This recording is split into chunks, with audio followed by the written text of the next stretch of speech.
Hello everybody, this is Purge, bringing you guys a first-person replay commentary. This was a game that I played Bounty Hunter, and I played this morning. I don't know if you guys tuned in my stream last night, but I lost like 7 games in a row or something. My brain wasn't working very well, and I didn't play very well, so as soon as I woke up this morning, I was like, I need to play more Dota. I've basically been focusing on finishing my Welcome to Dota You Suck guide rewrite, and I'm almost done with it. I should be able to finish the first draft tonight, I believe. But I spent a lot of time feeding and sucking and dying in games and stuff last night, and it was really frustrating. So I played more games this morning, and this Bounty Hunter game went pretty well. So, of my list, looks like I've got Leshrac, Pugna, Caudal, Sven, I did Earthshaker, Omni Knight, I've done Tusk, LC, or Spirit Phoenix, Lunatier, Potom, Undying. That's what's on my whiteboard right now, but I should probably add some more to the list because I've done about 5 of those so far. But Bounty Hunter will be off the list now. So, Bounty Hunter is a hero. There was a period in time when he was picked in pro games, but that kind of phased out because teams got better against playing against him. And the only other occurrences of Bounty Hunter being picked in, from what I saw, was Cloud9 picking him during TI4, where they were playing him as a hard support, which was kind of cool. Think about it this way. Bounty Hunter generates himself a lot of gold due to his ultimate, because it's track. You cast it on your opponents, and if your opponents die with the track debuff on them, then you get bonus gold to yourself. You get 200 gold at level 1, and by level 3 you get 350 gold, and you get bonus gold for your allies as well, any allies that are in the fight. The cooldown recently got reduced down to 4 seconds, and the duration is normal. I think the cast range might have gone up. I don't remember exactly, but I know the cooldown reduced heavily, and the gold increased, and the mana cost went down. It used to be 70, now it's 50. So track got buffed. So basically your way to gain gold is increased. But the way that they played support Bounty Hunter was they would go around getting track kills. They'd get a fast Blink Dagger on him. He would get a Tranquil Boots. And he'd mostly go around placing Observe Wards in really aggressive positions because he could get away with that because he was an invisible hero. So placing wards was easier than ever, and he spent a lot of time sniping couriers. And even if his whole team moved across the map, like the enemy team moved across the map to kill him after killing couriers, it was still pretty worth it because in the meantime, his team has been farming in like 4 places at the same time. So that's kind of the idea with ganking heroes. I talked about that when I played Ricky a lot, is that when you're playing a ganking hero, which Bounty Hunter is, if their enemy team spends a lot of time being worried about getting ganked or evading getting ganked or setting up to counter the gank, and your team spends a lot of time farming, then your team is overall gaining a lot of gold and advantage. So playing around a ganking hero like Bounty Hunter or Rikimaru is really important towards giving your team an advantage. So the way that I played him this game was an offlane. And to talk about his offlane, the most important thing is that early roaming with him is actually pretty darn good. You can get levels pretty easily as an offlane Bounty Hunter. In addition to that, you can usually gank, even pre-6, it's not a problem. The way you can do that is with his second skill. It's called Janata. Every 12 to 6 seconds scaling, he does a 25% movement and attack speed slow for 3 seconds. So what you can do is you use your third skill, Shadow Walk, which makes you invisible, to break invis on somebody, attack them with a melee attack, and that will slow them. His first skill is called Shuriken Toss. It's just a generic nuke. It's been buffed recently. It does a nuke damage, and it has a mini stun, so you can stun. And the cool part is that the Shuriken will also bounce between tracked targets. So if you've tracked like 3 people and you throw a Shuriken, it'll bounce to 3 heroes. Or assuming they're all close together. I don't think I did that once this game. I didn't think about it. I didn't focus on it. I mostly just focused on killing. So I'm sure I could have played Bounty Hunter better, but this is the first Bounty Hunter game that I played in a bit. Now, first things first. Your starting item build is pretty important. If you're expecting a tri-lane, I think Boots is pretty good to get because... Oh my god, I'm on the wrong overlay. I'm sorry, guys. There we go.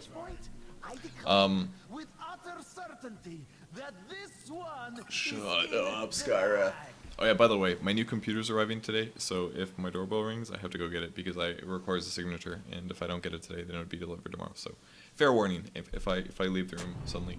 So, I think if you're expecting a tri-lane, Boots' speed is the way to go because it gives you a movement speed advantage over your opponents. And when people are chasing you, and you're an invisible hero, if they don't have a dust, if they just have sentries, then the dust gives you, or the boots gives you the advantage of being able to get out of range of the sentry wards a bit faster. Also, when you're playing Bounty Hunter, it's extremely important that you check everybody's items constantly because you want to see if they have detection. So I just checked 4 heroes. None of them had any means of invisibility detection, so I should be safe to come to the rune spawn now. Now the Ogre played this really well. What he did is he positioned his body on top of the rune spot, and invisibility with Bounty Hunter doesn't actually let me phase through here. I wanted to maybe be able to click on that, and that's why I was moving my mouse around. You probably couldn't see that. Wait, is my mouse working? It looks like it's working to me on XSplit. I guess it's working? I can see my mouse at least. Oh, that's right, you can only see it on a replay commentary, but you can't see it on live. I forgot about that. But I was moving my mouse around because I messed with my block here, because I wanted to see if my mouse would trigger on the bounty rune, which would tell me that I could click on it. Because if I click on a hero, I'm going to attack, and then I'm going to become invisible again. So I have to be a bit careful. That block is super important, because if my range creep goes first, it dies. This is pretty much how you play offlane. You let your range creep go first, your range creep dies, then their wave has more DPS than yours, and that means their wave is going to push creep equilibrium, which means that the wave will push towards you. So this means that without having to use my Shadow Walk consistently, I can potentially get experience and stuff like that. Now, my ward this game actually didn't block the camp. What I did instead was I actually gave it for vision, or put it down for vision. And I usually don't do this, but I felt like experimenting with it. I almost never do this. But what this basically does is, rather than block the camp, it lets me know where their supports are at all time.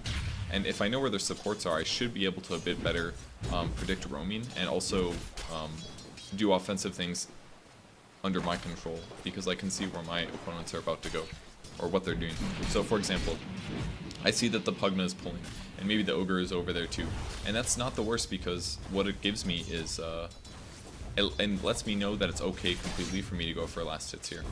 So I did a little bit of a trick there. I talk about this every Bounty Hunter video I make, but the way Shadow Walk works is as a fade time. So as you press Shadow Walk, for me the hotkey's W, but for you guys it's probably E or something like that.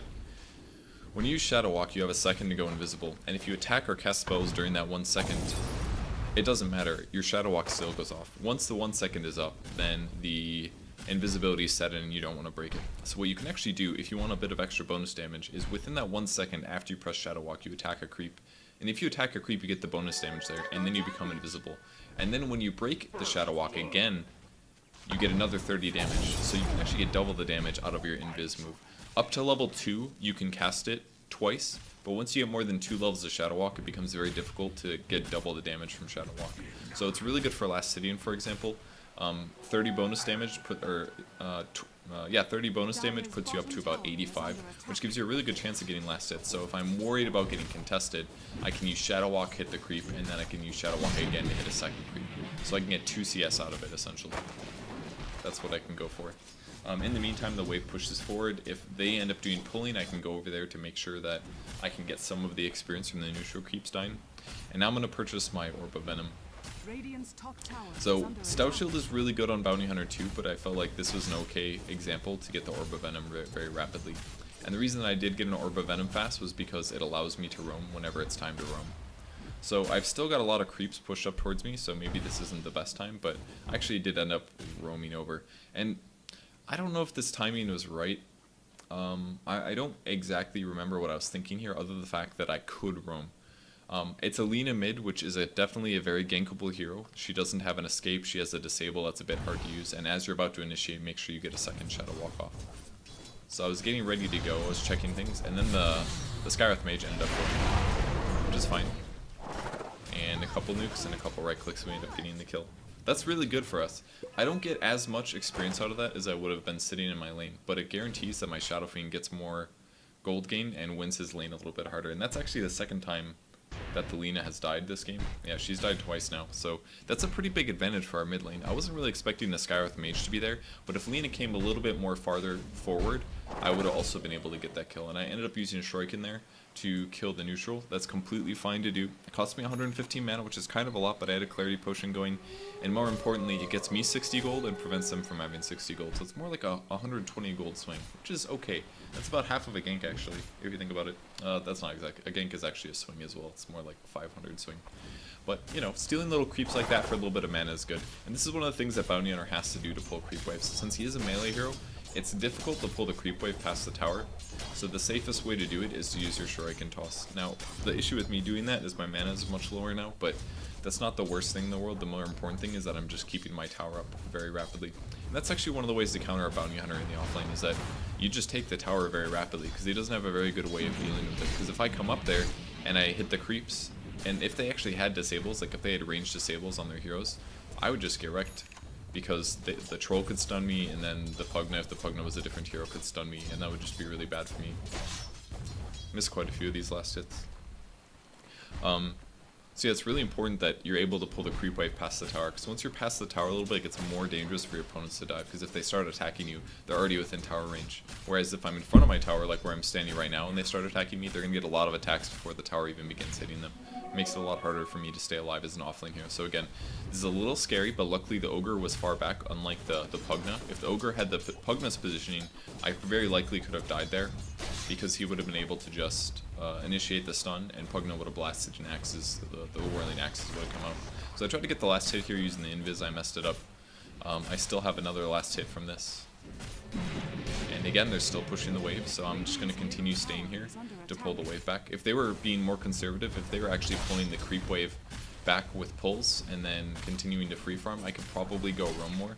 But since they're pushing so much, it's better that I sit here and try to get as much farm in levels as I can. And hitting level 6 at this point is really good.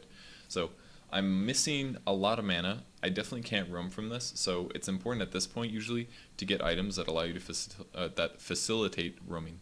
I mean, it's the same thing as allowing you to. So I went back, I purchased a bottle, and I got a TP scroll. Now, it doesn't necessarily mean that I have to immediately go to a lane to set up a kill, but having some lanes is really helpful for that. In terms of skill build, this is a bit different than I maybe used to do, because Strike and Toss scales really terribly as a skill. But used it there to get a last hit, which is maybe not worth it.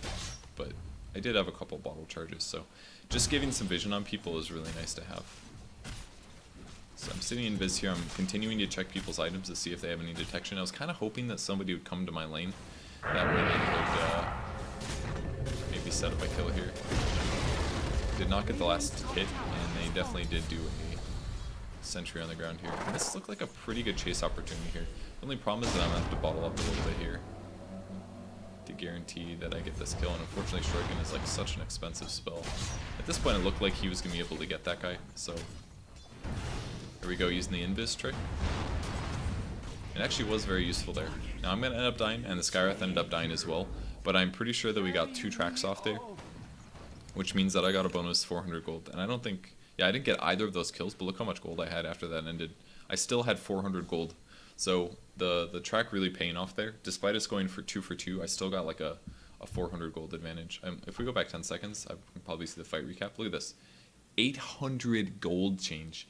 I actually got 800 gold. Like, isn't that ridiculous? Well, it says 276 after I lost some from dying, but like, what an amazing gold swing here. This guy got 2 kills. I actually went positive despite just getting assists because of the track, so that was really worth it for us. So the reason that I max out Shuriken Toss now is, first of all, because of the multiple track unit things. If you track a lot of heroes, Shuriken will do a bit more damage. The scaling, again, is really bad by the 3rd and 4th level, and the mana cost is really high. And I don't really want to show that I'm here. It's important to not show where you are as a bounty hunter. I just decided to sit until I could get level 7, so my Shuriken would do an extra 75 damage. But you want to max this out because bounty hunter is pretty much all about securing kills. It's not as much about... Oh my god, that's my computer. I'll be right back, guys. I'm just gonna let this go. Heck yeah.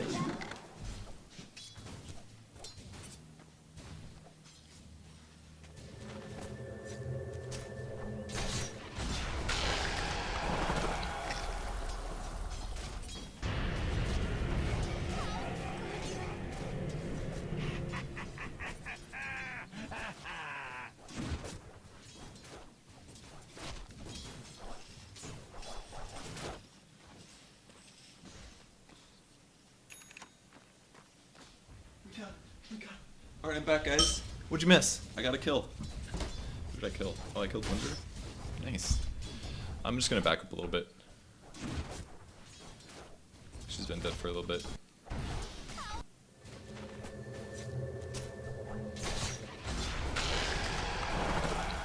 That's a pretty easy kill. Alright. So I got my new computer. It's in a little box. It's a lot more compact. The guy that built it said it was 3 times more powerful than my current PC. So I should be able to stream in 1080p and 60 FPS now. It's the main goal of getting a new PC, and this one's really old. Anyways, maxing out Bounty Hunter Shuriken Toss gives him a lot more nuke damage. That's pretty cool. And now I'm building towards the phase boots. Now phase boots is, you know, with a bottle, I didn't really feel the need to have something like,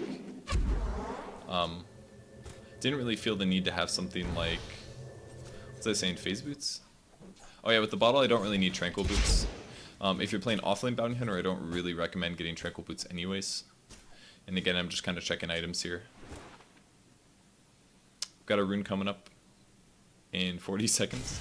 There's basically 2 heroes in 1 lane, and I don't really feel comfortable trying to initiate on them here. So what I'm actually going to do is just hide in the Roche pit, wait for a rune pickup, that way I can have a bit more mana. And then I'm going to go invis here, and I'm going to try to lower Pugna's HP. Now if Pugna's full HP, he's going to help contest the rune. But if not, I could have probably hit that guy twice there, but it's a bit easier just to get the hit for about 150 physical, and then I can run away and guarantee the rune pickup. So they can come for me if they want to and try to contest the rune, but at least then the Pugna's in an area of HP where he doesn't feel super comfortable going for the kill. So this guy's going to try to steal the last hit. I'm going to position my body right on top, and I actually did end up getting in it.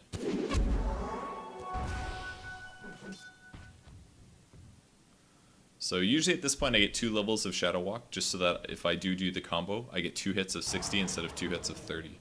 So I can do a lot more physical damage this way, and I'm just going to bottle this up a bit because it looks like there might be a fight going on mid. I don't really like this kind of gameplay. I think this is like really shit play when you see this many heroes group up at like an early point in the game, and the other team does the same thing. They're like, oh, there's 4 heroes mid, we better get 4 heroes mid, and that's not really true. You don't need that usually.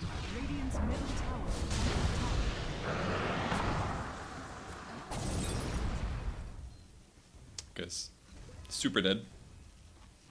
The Nether Ward did a lot of damage to that guy. So at this point I'm basically like, why the hell did I just stand mid for this long? I actually accomplished nothing other than tracking 2 people, which did nothing obviously. It's like, you just have to be, like, I wasted so much time here. I could have been farming a jungle camp, I could have gone top to farm, like actual farm, I could have pressured top in the meantime, I could have accomplished a lot more if I didn't go mid there. And like, all you really need to stop a mid push like that is the Shadow Fiend and maybe 1 hero to back him up if he gets dived. That's pretty much it. You don't need 4 heroes to stand there and waste their time.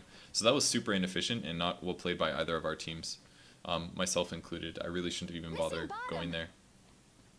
Gave Wolfman a bottle charge there just so he could heal a little faster and get back out. So now the opposite issue happens. Everybody left the lane, so now there's nobody to defend it. So looks like the Skye was going top, so I thought, well, if Skye is actually farming top, then I don't necessarily need to be there. Unless somebody comes up there and ganks is another thing. Or we could gank. If somebody comes up to lane, we can maybe go for a kill there. The Lifestealer was kind of confusing. Radiant's bottom tower is under attack. Radiant's bottom tower is falling. Just want a little bit of vision there. So I'll just sit in the high ground where people can't see where I am. Looks like the Shadow Fiend was going to snag the runes. We had an Alina with an invis, and it looked like she was approaching our side, so I was going to go try to set up for this. I wished I had detection or something like that, but they don't really have any invis heroes, so expecting that is unlikely. No, check out the pings here. I'm like, this guy's going to get initiated on by Alina. Like, I knew this. I was like, this guy's going to get initiated on by Alina. Oh, hey, there it is. I went the wrong way. I should have gone to the right immediately. I would have gotten the slow off a little earlier. It's a pretty big mistake. Luckily, I have no idea why he went down. Oh, it's because there's a hero down there. I see. That was awfully confusing to me. Vision's gonna look a little weird here, but it's actually not as bad as it might seem. Definitely worth it to just throw out the spells like that. I took a little bit of damage from the ward, but here's another example of what appears to be the chase down with phase and extra gold. So I got extra gold there again. So before that fight started, I didn't have very much gold, but we got, I think, 2 track kills there, which is good. Got an extra 400 to me. If we look at the fight recap, I mean, look at this gold gain. I got 1,000 gold from 2 heroes dying. Isn't that insane? You should only get about 400 or 500 maybe. It's like double the gold basically if I get the kill. It's pretty amazing. Works best if you steal the kills as well, actually, if you think about it. Actually, no, I guess that's irrelevant. If a tracked hero dies, I get the gold, the 200 gold, no matter what. It doesn't matter if I kill him or not. It's more about just having the track on somebody. So it's a really big gold bonus. Despite me not having a huge amount of last hits, I more importantly got decent experience in the early game, and then from there, getting track kills is really big. So I think I don't remember if we were concerned about Roche or not here. But I need to probably grab our rune here and then move into getting some kills.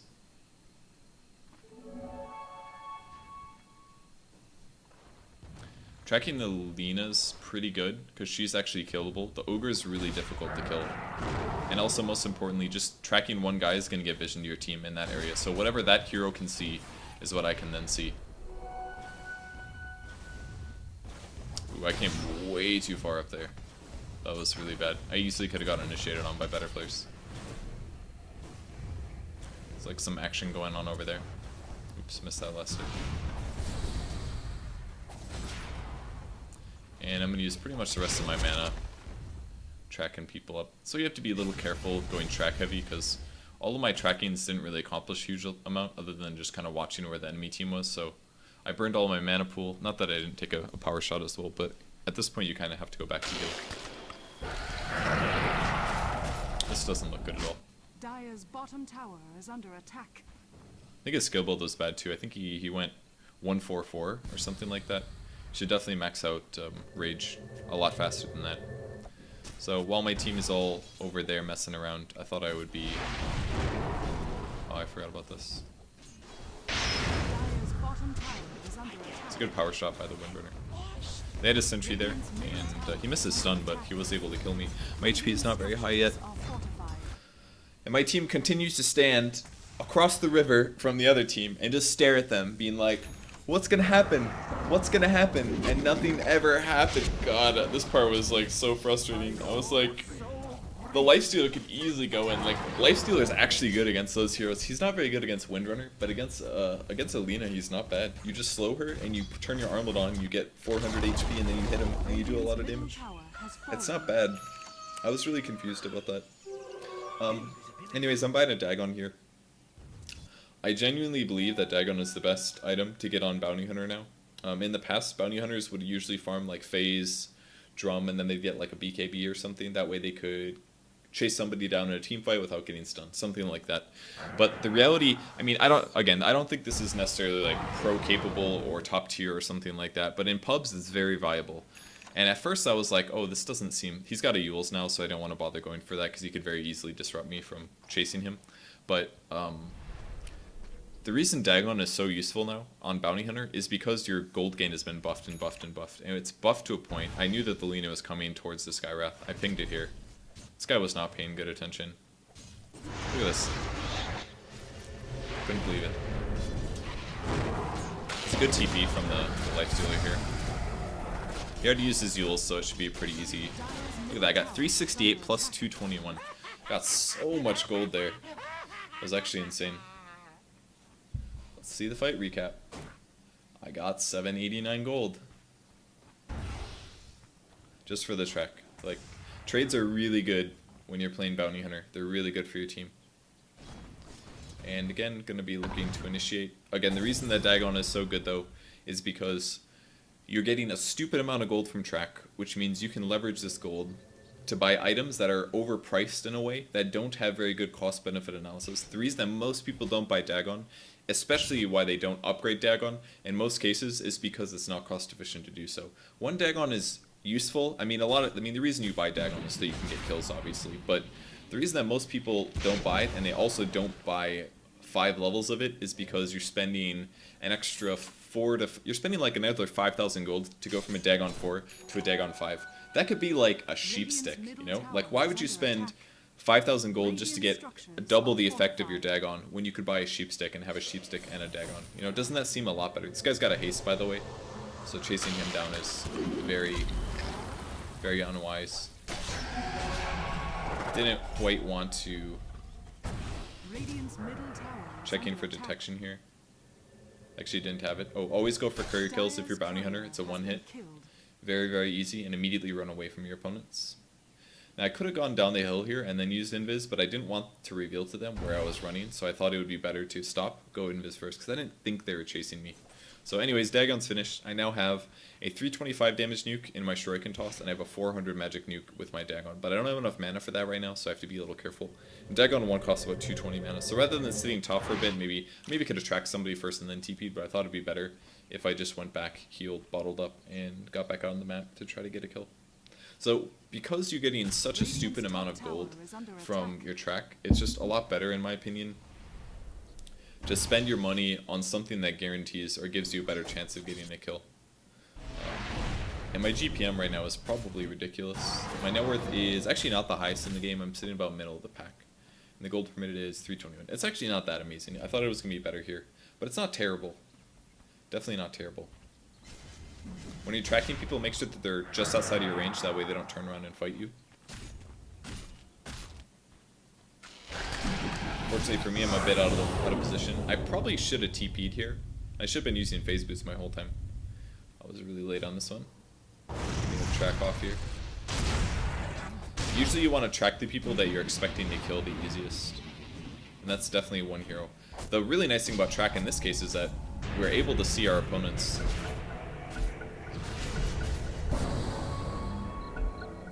I do not know what this pause was for. I think Alina's... Actually, did get a triple strike in there.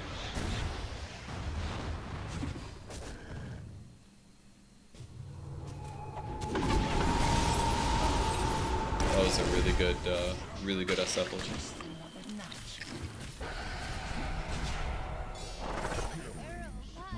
And another 200 gold.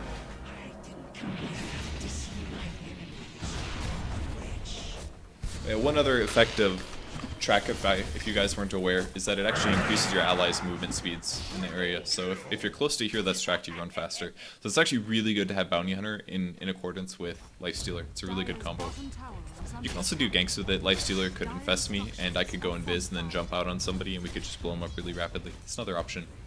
So, I don't know. I just got like a stupid amount of gold. That was a really good ulti from the Shadow Fiend. I don't know if he has a BKB. I think he just blink ultied. I'm a little surprised that worked, honestly. But I think he just positioned himself really well, and it set up for a really good ultimate. So, that was good. I bought 2 more Dagon recipes. I think I'm flying them out here. And I sold my Orb of Venom here. At this point, maybe keeping the Orb of Venom might have been useful, but Poor Man's Shield is pretty... Oh, I actually got a blink, excuse me. I agree with this, looking after the fact. So you remember how I talked about how like upgrading Dagon all the way is really expensive?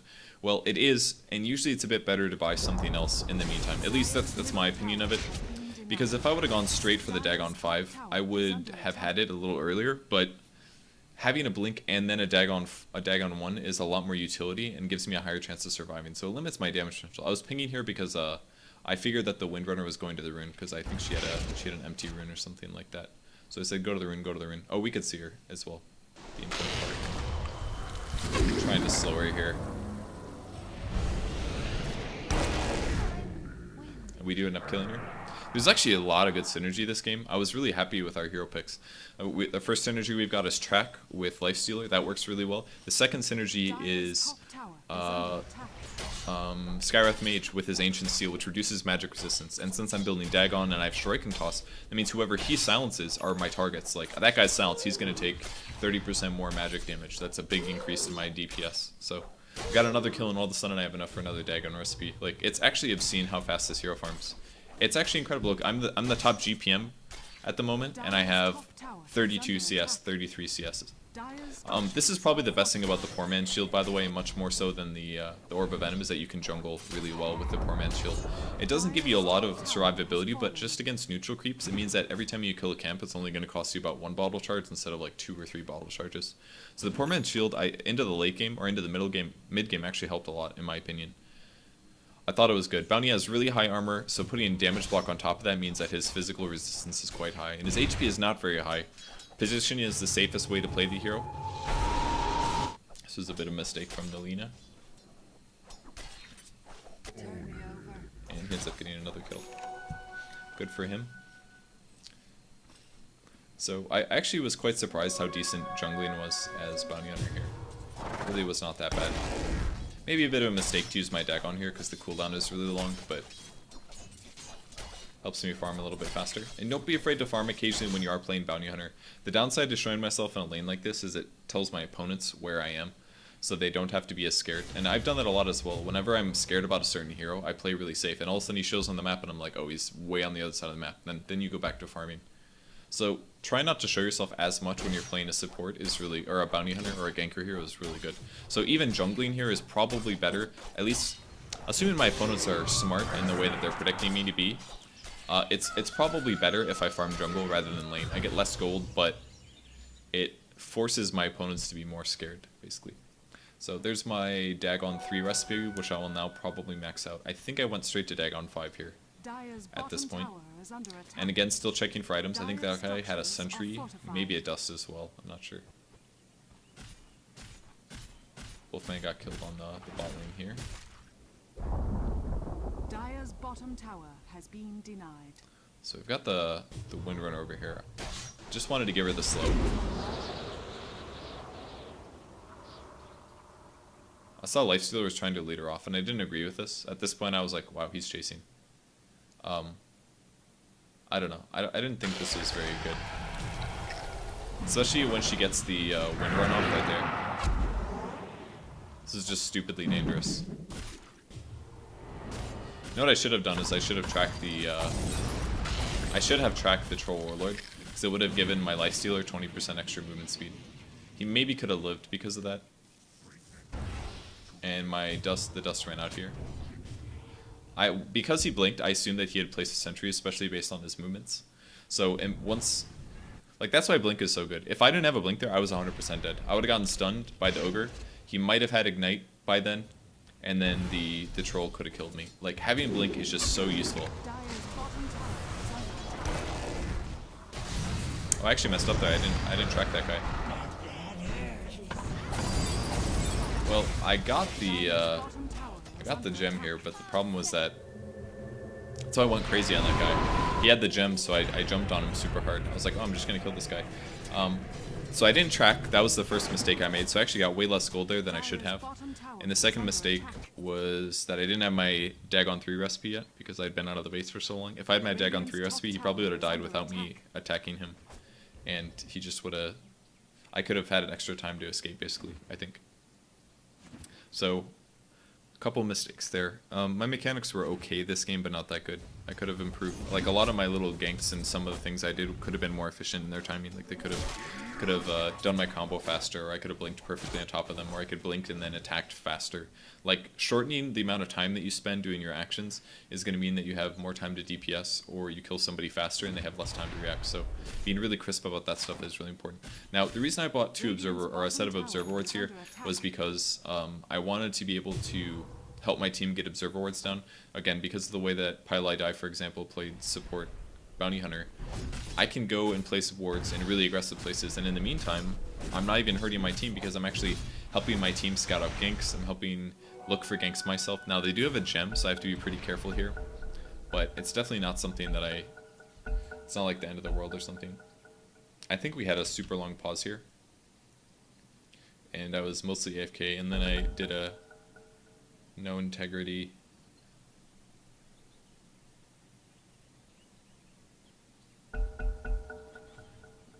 I wasn't checking to see who was pausing or anything like that.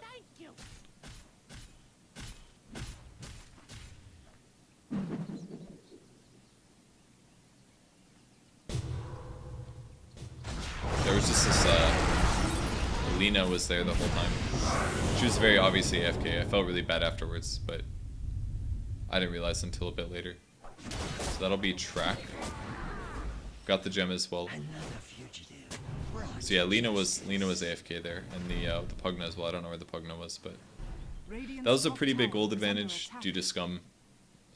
But I don't know. I didn't resume it. I wasn't paying attention. I just started playing when I got back. That's my excuse. Bounty Hunter's okay at killing Roche because you can slow him with your Janata, so it reduces his attack speed, which is not bad.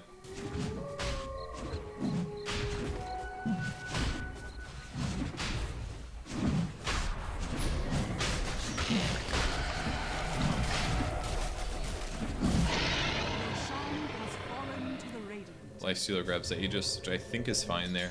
I don't really need it personally. I've got a Dagon 3, but I've got enough gold for a Dagon 5 now. So, I mean, I didn't buy the Dagon that long ago, and I got a Blink Dagger, and all of a sudden I have a Dagon 5, and this is all offlane. I mean, think how strong this is. Like, obviously the players I'm playing against are weaker than I am, and it's allowing me to snowball heavily. So it's maybe skewing how you should look at this game. And again, I responded to this in comments once because somebody said like why I'm making such a big deal about what my MMR is compared to the other opponents. It's because you have to look at the game, you have to understand this. Like, if I'm playing a game where everybody is exactly equal MMR, I'm usually not going to overperform unless I have a really good game. But in a game like this where I'm the high MMR by far, maybe not by far, but I'm the high MMR in the game, it means that I have to do well. Like, if I don't do well, I'm playing the game wrong, you know? I'll explain this later.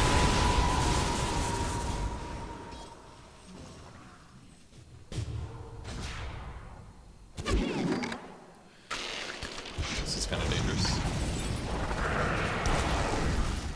Did get the track there.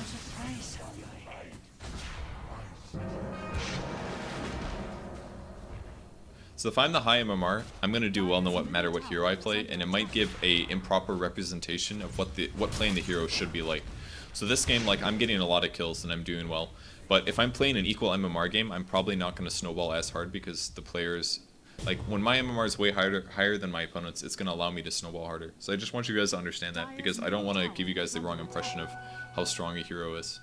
Like, if I play, I don't know, any carry against, if I'm by far if I stack my game with all my lower skilled friends and I play a party ranked game, like, I'm gonna wreck pretty much no matter what hero I play, and it doesn't always give the best example of the hero, and it's because of player error on my opponents, because their positioning is bad and their ganks aren't as strong. It's mostly about like ganking and safely farming and stuff like that, more than it is about the strengths of the hero. But I just really wanted to clarify that for you guys. So especially on a ganker hero like this, things get a little weird. I don't like my camera positioning here. It should be more focused this way or up here. I guess you can't even see my mouse, so I guess that's, wait, yeah, you're not looking at my mouse, you're looking at my old mouse. So I knew they have a sentry ward there, which means that me moving over to that position, at least through that path, is really dangerous. So I have to be a little careful here. But I definitely have enough damage to kill some people. Now the Windrunner I think had a Scotty at this point. Yeah, she had a Scotty and a Maelstrom, which is pretty weird. Pretty weird item. I had to back off because my invis was about to run out.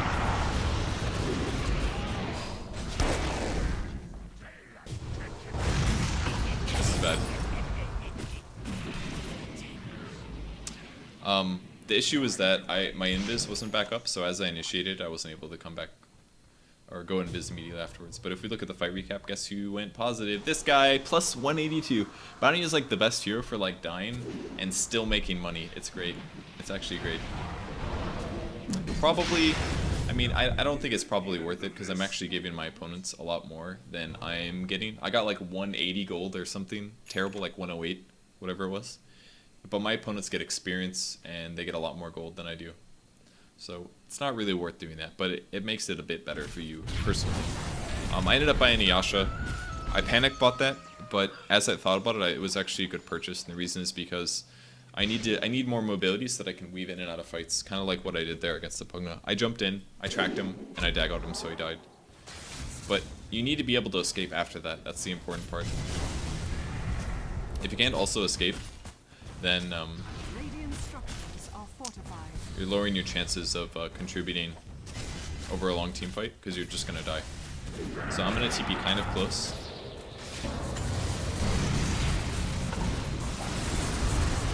I don't know why that guy tracks so early.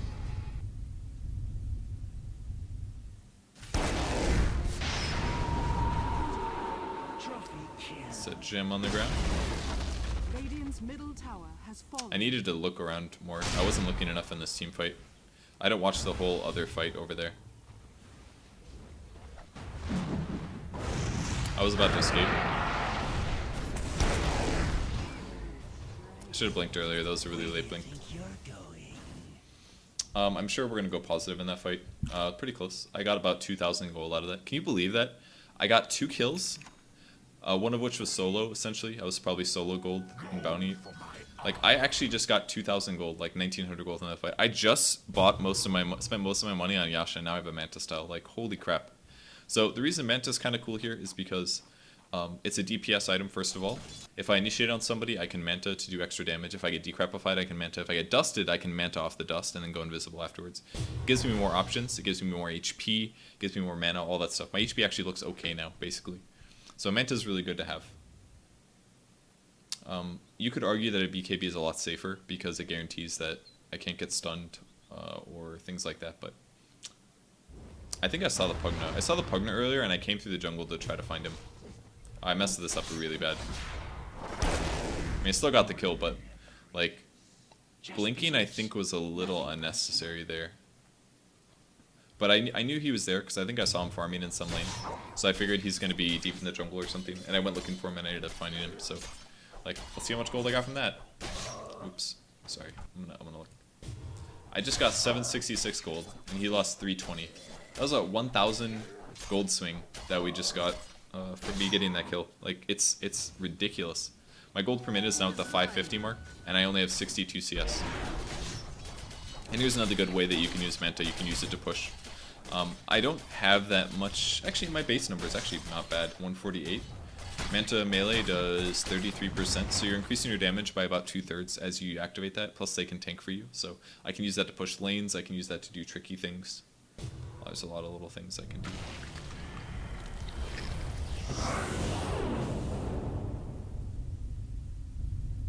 Whenever you Yules, it does remove track. I didn't do a good job about it there, but...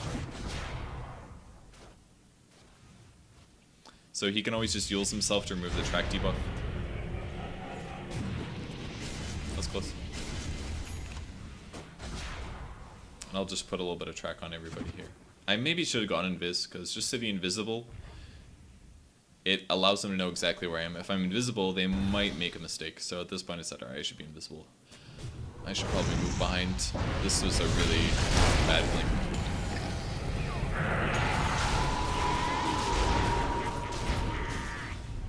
I should have blinked and killed the...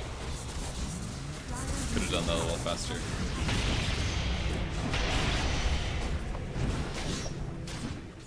Getting a little bit of slow here on the troll. Illusion Rune's actually pretty good when you have Manta up like this. Do you know illusions? Illusion Rune illusions are actually really strong. Their duration is really long. It's like 70 seconds or something. Their damage is not bad. Illusion Rune's actually not that bad if you have any kind of a carry. I got a Perseverance here because I probably just made another stupid amount of gold. I've actually got 2,000 gold on top of that despite just purchasing a Manta style, or a Perseverance. Actually, did give some mana to other people here. This other game I played against a Bounty Hunter, and it really made me appreciate how much gold gain they got, because the Bounty Hunter just got a stupidly fast Lincoln Sphere. And Lincoln Sphere is another item where I would say that item is probably too expensive for what it does. And again, Bounty Hunter doesn't give a shit about that because, you know, you're going to be getting so much gold gain that you might as well just buy expensive things. Like, there's no point to fill up on inexpensive items on this hero now, in my opinion. If you're doing anything anywhere near reasonably, I think it's better to just go for, oops. Wow, I actually couldn't believe this guy was here.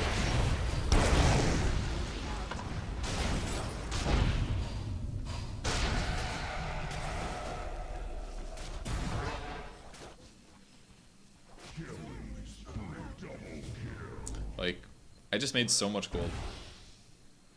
They actually got a lot that fight too, actually. But I think I got, what, 800 for 2 assists or something? Yeah, I got those 2 assists, and I got 800 gold. It's pretty incredible just how much you get.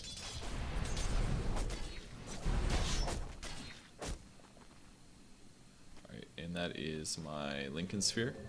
Lincoln Sphere is pretty good. First of all, your mana drain. You need actually a lot of mana if you're casting Dagon 5 a lot and your other spells. The other important part is that you do get casted on sometimes. BKB obviously solves that issue, but Lincoln Sphere is just all around a pretty strong item to have. You can use it in the late game as well if they have a Bat Rider or something like that and you know somebody's about to be initiated on. Using your Lincoln Sphere to protect other people is sometimes useful. And I got another Illusion Rune here. And I wanted to use it more aggressively this time. I wanted to use it like blink, attack, manta illusions, you know, just have like 5 bounty hunters hitting a guy, because it's actually pretty significant damage. And I bought mostly agility items, at least so far. The Lincoln Sphere is a hybrid stat item, and Dagon is mostly int, so it's kind of irrelevant, but my damage isn't that bad here. Plus Lincoln's looks really cool, guys. Everybody should know that. What's the bounty stat gain here? 1.8 is pretty terrible. Agility against 3, that's really good, and 1.4 int is pretty bad. So you kind of do have to buy hybrid int items, definitely help a lot. Could tell they had a sentry on me in the area. We can see it on the replay, but I didn't know where it was when I was playing. At least not exactly. This is kind of dangerous because we don't really know where they are, so farming in the middle of the river like that is super dangerous. Dire's bottom tower is under attack.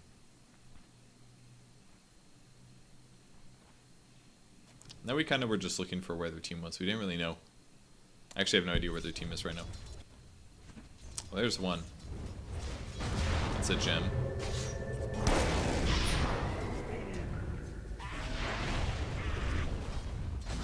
So that was a gem on the ground, but I didn't really want to pick it up.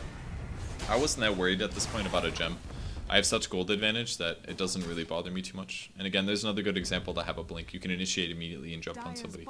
And the problem with Pugna, at least, and this is one of the really nice things about being bounty hunter this game, is they have a couple squishy heroes that I don't have to worry about too much. Lina is fairly easy pickings, as is the Pugna. Pugna especially, because Pugna doesn't have a stun. All he can either do is decrep me or decrep himself. Decrepping himself doesn't really work. The reason it doesn't work very well is because it's just going to increase the damage that I do to him. I knew he had a gem, so I had to approach a little bit slower.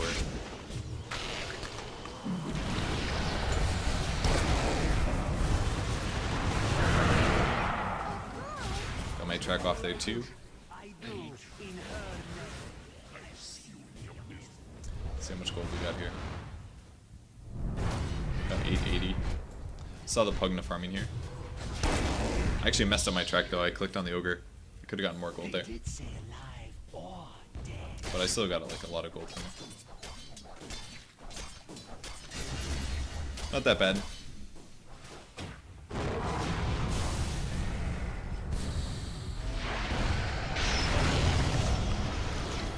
So I'm gonna have to retrack him.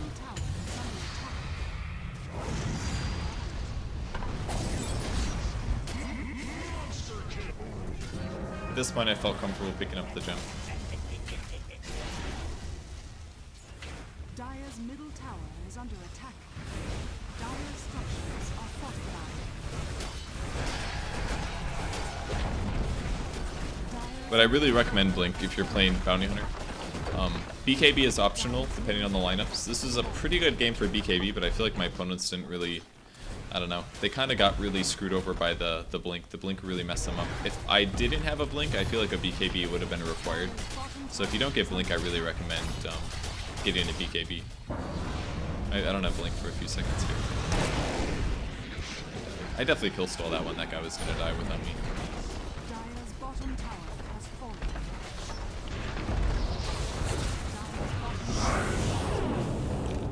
Dire's bottom barracks has fallen.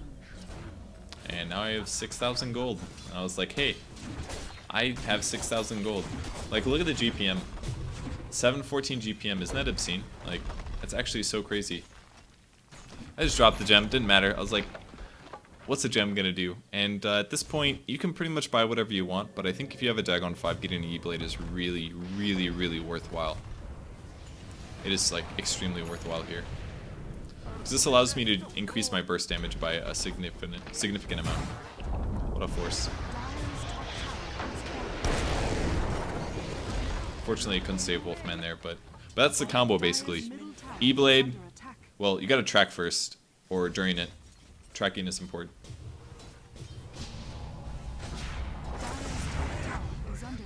A little Shuriken.